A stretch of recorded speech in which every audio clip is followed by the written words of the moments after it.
Здравствуйте! В эфире Пятого канала информационная программа «Новости», в студии Татьяна Манова. Сегодня в выпуске. В Инте введен режим повышенной готовности. В черте города бродит медведь. Завод карбидов и ферросплавов готовится к запуску производства. На водозаборе началось масштабное строительство водовода. Представители Минэкономразвития России и Коми оценили ход работ в Приполярье. Торжественная церемония награждения, добрые пожелания, концертная программа и накрытый стол. Старожилов и ветеранов города поздравили с Днем пожилого человека и наступающим юбилеем Инты. Интинцы переживают за свою безопасность. В социальных сетях то и дело публикуются фото и видео медведя, который спокойно бродит в черте города. Лесного гостя видели на улицах Промышленная, Куратова, Морозова и Лесная. Последние несколько раз его замечали возле микрорайона Западный. На прошедшем внеочередном заседании КЧС принято решение о введении на территории Инты с 3 октября режима повышенной готовности. По данным правоохранительных органов, официально с июня по настоящее время в МВД России Интинский поступило 6 сообщений. Нападений на людей не зафиксировано, но лесного гостя часто видят на улицах Инты и возле микрорайона Западный. Полицейские обследуют город в поисках опасного хищника, усилена охрана общественного порядка. К работе будут привлечены профессиональные охотники. Пока, как говорится, без жертв, нападений зарегистрировано не было на людей, там, на скот какой-либо. Но, тем не менее, угроза нападения она существует. Зверь дикий, потом не знаю, что у него в голове. Тем более он уже у нас доходит до помоек, соответственно, уже, как говорится, привадился к этим местам и будет ходить. В связи с этим у нас в настоящий момент усилена охрана несения службы по охране общественного порядка, то есть наряды информированы. В зонах, где больше всего выходил у нас, был замечен медведь, это вот в основном Западный, и Морозово, до магазина «Светофор». Значит, там будет у нас дополнительно проезжать наряды, находиться там непосредственно для пресечения, если он вдруг придет. Ну и так надо все-таки организовать, считаем, что дополнительно специализированную группу, возможно даже с привлечением охотников, которые есть у нас, с согласия, как говорится, с охотоведом, и принять меры все-таки к отлову медведя, отлову, ликвидации. Патрульные машины неоднократно пытались отогнать медведя к лесному массиву, но он возвращается. Скорее всего, дикий зверь приходит в город в поисках корма. Охотников предполагаемых я обзвонил, то есть они дали свое согласие на участие, совместное участие с МВД. Если не получится его отогнать, так сказать, от жилья, от муниципальной территории, значит, при обстоятельствах будет, уничтожение, ликвидация животного. Потому что он зону эту не оставит уже, если даже зиму где-то перезимует, то весной он опять появится на территории города за легкой добычей. Управляющая компания, которая на Западе находится, заняться вопросом, чтобы у нас не было никаких отходов, то есть свалки, где места контейнеры стоят, чтобы очищать, потому что это место, где он давайте поручение рекоператору своевременный вывоз в место накопления ТКО. Они и так, в принципе, вывозят, регулярно, да? Рекоператор, да? Да. Могут несанкционировать это свалки, чтобы просто убирали вовремя. Пищевые. Потом освещение, да. Посмотрите, пожалуйста, где уличное, может быть, перегорело, чтобы было все освещено, потому что время такое, чтобы издали можно было увидеть, скажем так, угрозу. Это дворовое освещение, да, уличное к ним не относится. Дворовое, да. Потом по спорту, у вас ФОК, объект, куда, люди ходят в вечернее время. То есть тоже с персоналом переговорите, что существует такая угроза на сегодняшний день, чтобы тоже были проинструктированы и понимали, что нужно сделать. Допустим, те же памятники хотели развесить, которые у нас на сайтах вывешены.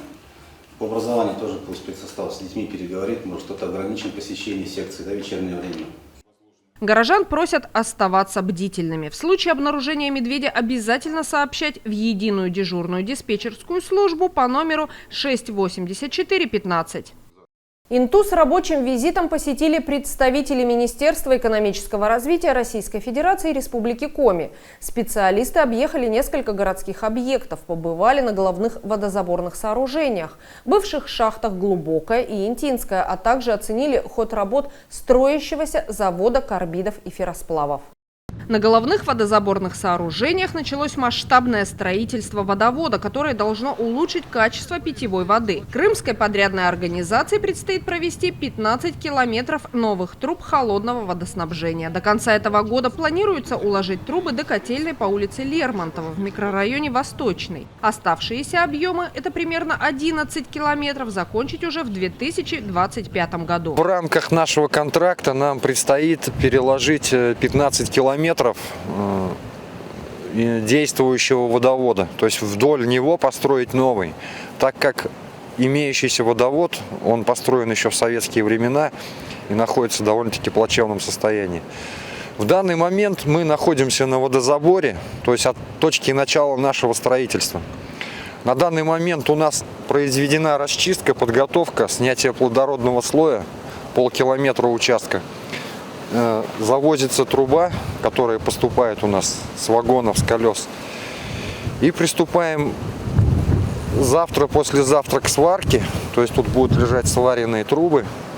Ну а далее к разработке траншеи, укладке этих труб. Ну и ко всем последующим этапам работы.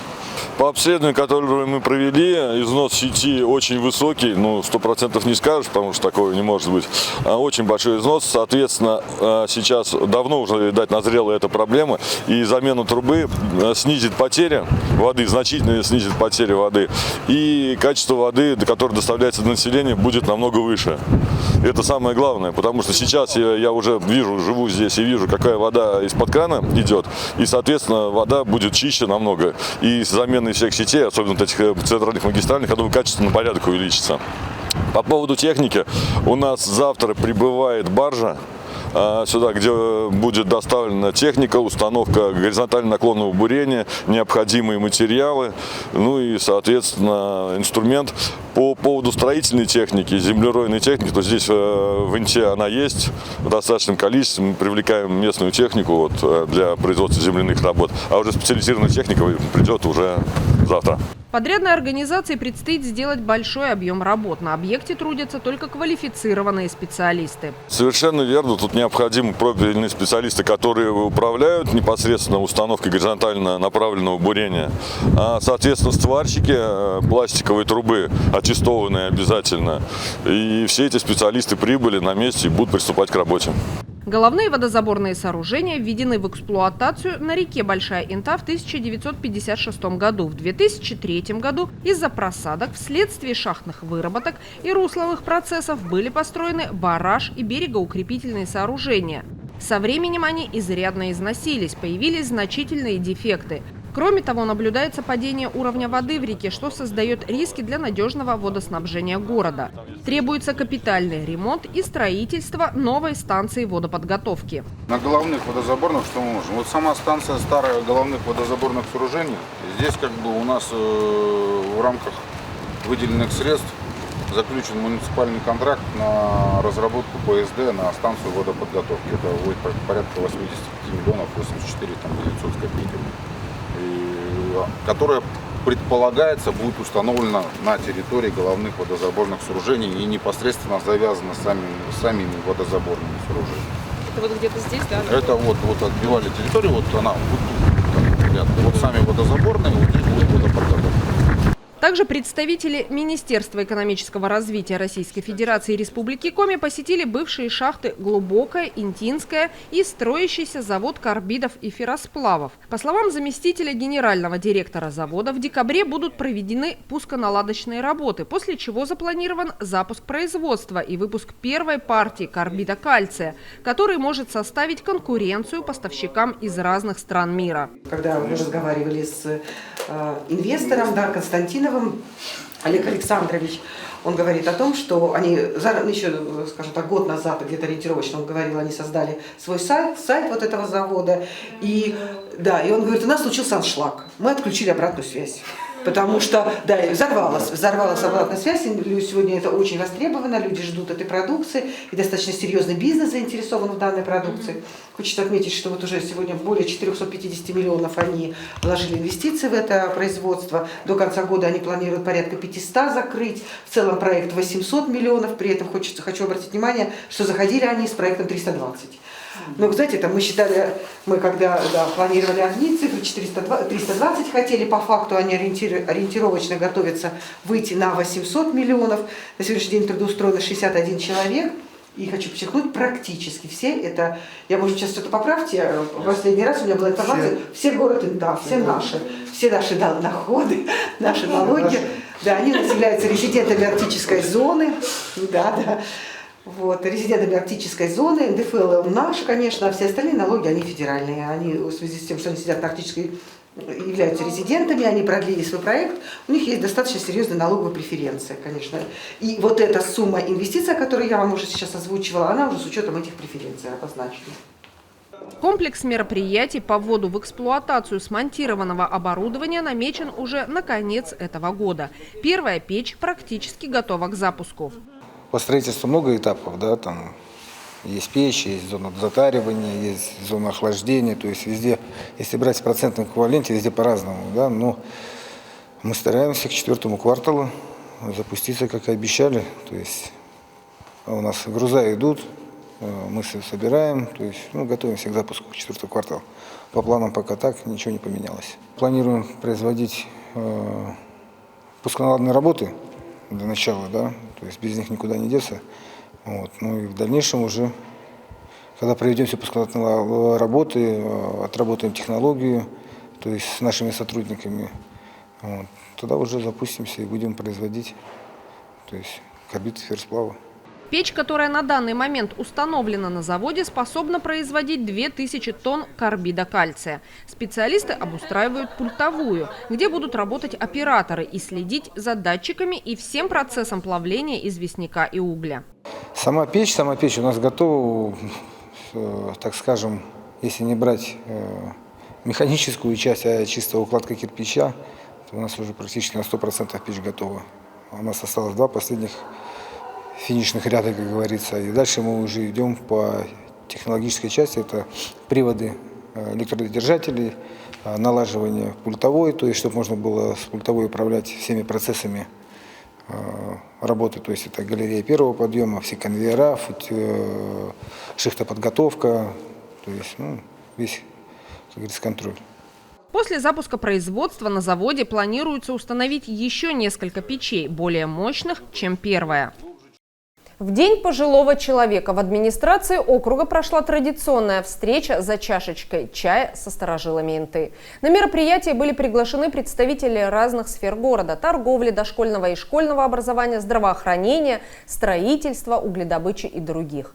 Присутствующие принимали поздравления от представителей администрации, совета округа, прокуратуры. В качестве сувенира всем был вручен праздничный номер газеты «Инта с любовью». Творческую программу для старожилов подготовили сотрудники Дома культуры «Октябрь». В Инте в начале октября переплелись сразу несколько важных праздников. День пожилого человека, который сегодня все чаще именуют Днем людей элегантного возраста, День учителя и, конечно же, День города. С этими датами всех присутствующих на традиционной встрече с руководством округа поздравили Елена Моторина и Елена Зайцева. От имени и по поручению временно исполняющего обязанности главы муниципального округа Инта Республики Коми, руководителя администрации Григория Ивановича Николаева, от всей души поздравляю вас с таким замечательным днем. И как хорошо, что День пожилых людей в преддверии Дня города. У нас 2 таких замечательных дня, когда мы очень тепло и душевно думаем о вас. И как хорошо, что в эти 2 праздничных дня вы можете встретиться с друг другом, поговорить и вспомнить замечательные дни, которые вы провели в нашем хорошем, теплом городе. Я от всей души поздравляю вас с предстоящим Днем города. Желаю всем вам крепкого здоровья, успехов, удачи. А я хочу поздравить вас от председателя Совета города Артеевой Ирины Викторовны и депутатского корпуса с праздником. Это очень прекрасный ваш возраст. У вас есть все. Дети, внуки, счастье. Ну и, конечно, хочется вам пожелать чуть-чуть побольше здоровья. Это самое главное. С праздником вас, с юбилеем нашего любимого прекрасного города. Два представителя Совета ветеранов, которые активно работают с пожилыми людьми в честь 70-летия города, получили поощрение муниципального уровня. Почетной грамотой муниципального образования муниципального округа Инта награждается Нина Леонидовна Бычкова за многолетнюю активную работу в Совете ветеранов и в связи с празднованием 70-летия города Инты.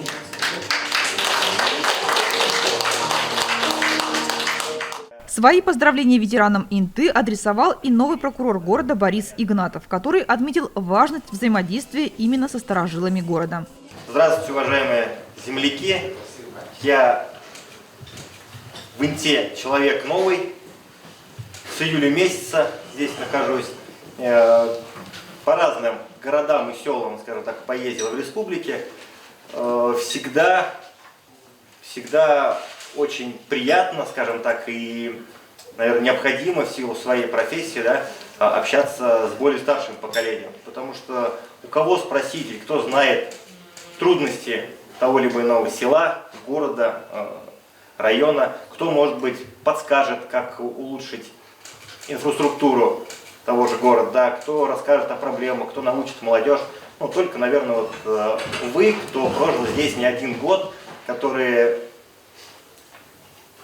могут много рассказать и молодежи, как я уже сказал, да, и, соответственно, посоветовать и мне в моей, скажем так, деятельности, как поступить и на что обратить внимание. Поздравляя присутствующих, председатель Совета ветеранов Зинаида Миронова рассказала практически о каждом приглашенном и его заслугах перед городом. Это те люди, которые заслужили уважение своим трудом и сегодня остаются достаточно активными в общественной жизни. А те, кто отдает этому городу частичку своей души, частичку своего сердца, частичку своего здоровья. Потому что работать с пожилыми людьми, я скажу вам, ни капельки не легче, чем с маленькими детьми. Кто сегодня за нашим столом? Воспитатели Людмила Федоровна, Наталья Романовна много лет проработали в садах нашего города. Ну и я 55 лет тоже проработала в дошкольном мире. Учитель Евгения Александровна много лет преподавала у нас в кулинарном училище. Работники почты, куда нам без почты? Голубиной почты нет, а почта у нас хорошая, Ростелеком хороший. У нас есть представители Анна Федоровна, Нина Леонидовна и Екатерина Александровна. Большое им спасибо за их труд. Как нам сегодня работать без торговли, которая нас кормит, которая нас всегда радовала осенью осенними дарами, зимой соленой квашеной капустой и так далее. И кто так не разбирается в нашей торговле, как Валентина Ильинична Парауткина. Сколько лет Валя проработала? 30. В одном магазине 30 лет. Далее у нас, обидно, но шахтеров у нас мало. Сегодня за нашим столом два человека из шахтерских династий. Это Найденов Василий Николаевич, помню, да. И Николай Николаевич Андреев. Много лет проработал да, в угольной промышленности. Прошу обратить внимание на фронтальный стол. За фронтальным столом у нас сидят наши почетные граждане нашего города. Как приятно вас видеть сегодня среди нас, грешных. Лидия Митрофановна Глотень, это наша сказочница. Это она вышивала узоры на наших домах. Это она нам сдавала каждый год по новому дому. Она радовалась и нас радовала. А как мы радовались каждому дому, каждому дереву, которое мы посадили, как мы любили все эти мероприятия. Спасибо, Лидия Митрофановна, за ваш труд. Вчера был чудесный праздник, сегодня руки болят и хлопать даже не могу, да? Знаете, такой анекдот, эти глухонемые, вот руки болят, что делают? Так и песни пели, так вот и я вчера так хлопала, что сегодня руки болят у меня весь день. Анна Михайловна, 55 лет отработала в детской музыкальной школе нашего города. Профессионал, любитель музыки, ценитель музыки. Она вчера все вещи, всю классику играла без нот. Работники культуры сегодня у нас, работник Артур, ну, Куда без поиска? Вся жизнь в поиске, и ты там впереди поиска, ты у нас всегда идешь. Вчера он тоже отметил день рождения, так давайте ему похлопаем.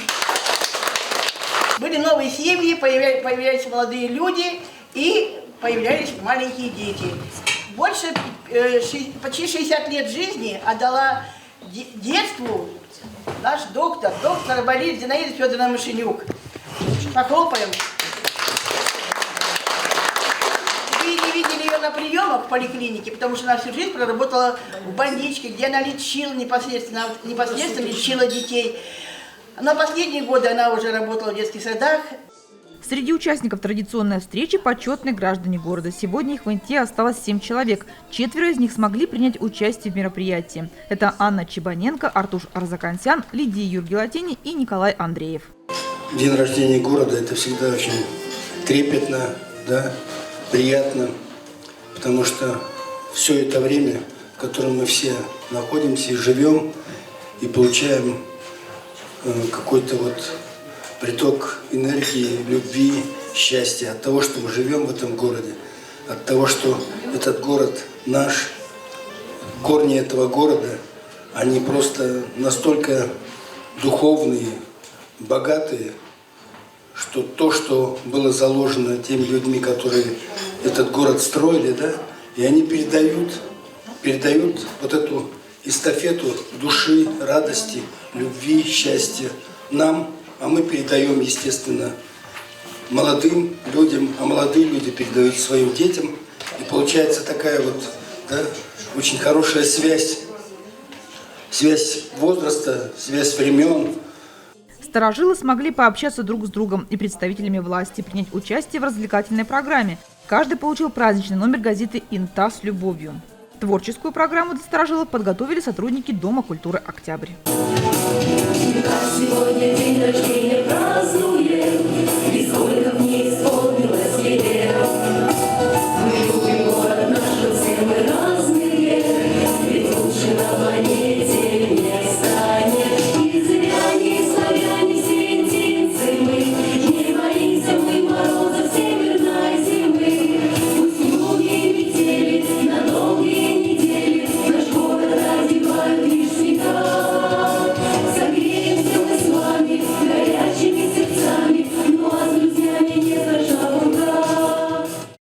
Приближается День учителя – профессиональный праздник людей, посвятивших себя благородному делу воспитания и обучения подрастающего поколения, кто снискал всеобщее уважение и почет.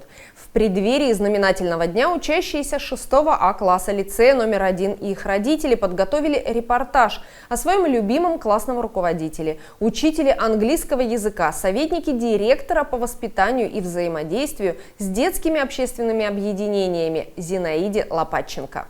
Когда я решила стать педагогом, мне кажется, когда вообще пошла в школу, мы всегда равняемся на кого-то. Для меня была примером моя учительница английского языка Вера Алексеевна Лейба. До сих пор жива, я очень рада этому, общаемся с ней. А вообще профессия учителя всегда считалась благородной. В настоящее время учителям, может быть, даже и трудно. Мы живем в непростое время, очень много в образовании перемен происходит, но мы не боимся. Мы всегда готовы к этим переменам, и сейчас мы учим наших ребят самим мыслить, самим находить какие-то нестандартные решения, отвечать за свои поступки, и у нас пока все получается.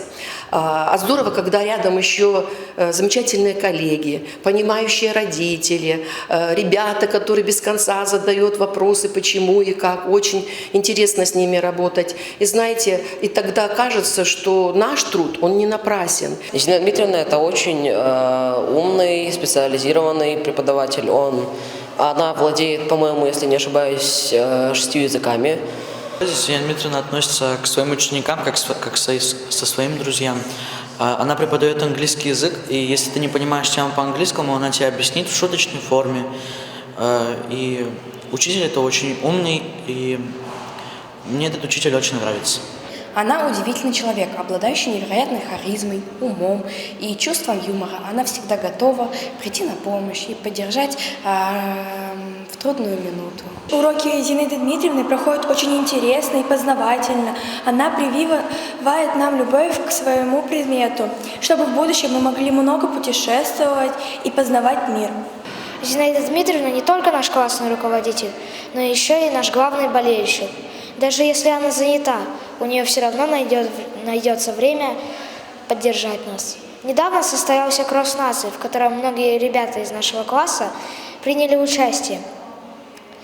И Зинаида Дмитриевна была в первых рядах, чтобы активно поддержать нас. Я сама выпускница Зинаиды Дмитриевны. Еще в 2002 году меня выпустила Зинаида Дмитриевна. И не только. В детском садике она преподавала у меня английский язык. Знакомы мы с ней очень-очень давно. И вот когда я узнала, что идет именно набор к Зинаиде Дмитриевне, я сразу Дмитрия сюда, своего сына, определила к ней. На самом деле, да, все родители довольны. Зинаиде Дмитриевне можно сказать, что она двигатель прогресса. Вот. Все, что запланировано, все всегда она сделает в лучшем виде, как говорится, со своей изюминкой. Наши дети и родители будут помнить и благодарить вас за полученные знания, за проявленную заботу и терпение, за оказанную поддержку и понимание.